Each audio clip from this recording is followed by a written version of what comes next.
So far, we've talked almost exclusively about posts. But WordPress also enables you to create pages. So in this video, we're going to apply all the lessons we've learned about the editor to create a new page. First, let's take another look at the demo site for the 2019 theme. If you'll remember from the second video in this series, we talked about the differences between pages and posts. Pages differ from posts in that they typically contain static content that doesn't change very often.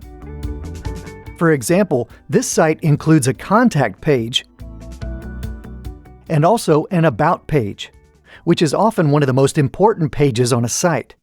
Now, pages are separate from your blog, so they're not displayed with your posts, but instead individually.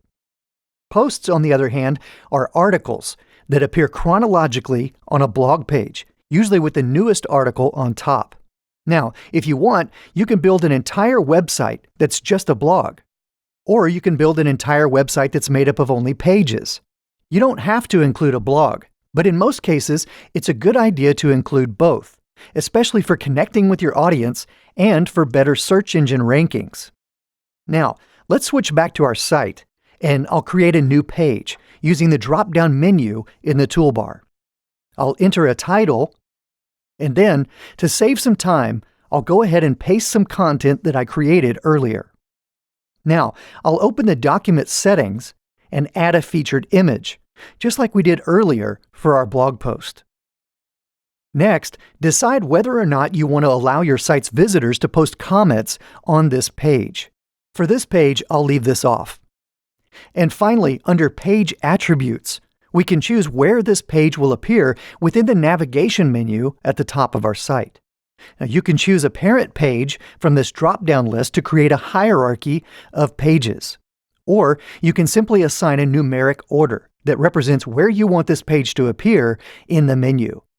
Now, we'll talk about creating and customizing navigation menus in the next video. But for now, I'll just assign this page to the second position in our menu. Now I'll click Publish and then review the settings before publishing this page to our site. All right, let's go view our new page.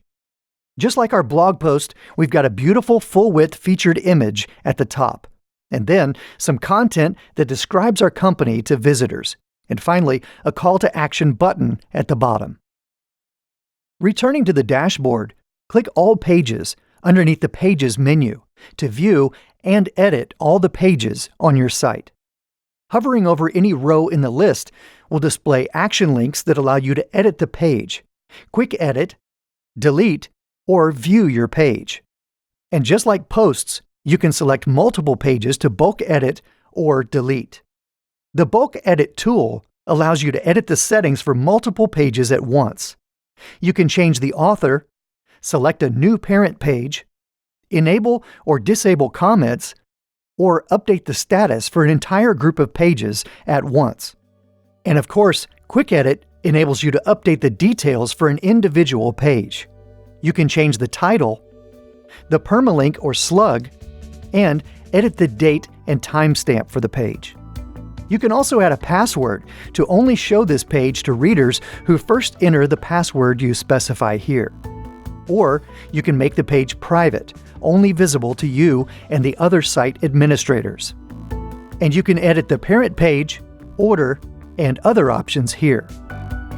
All right, now that we've created both posts and pages for our site, let's talk about how to add a navigation menu to help our visitors find the content they're looking for on our site.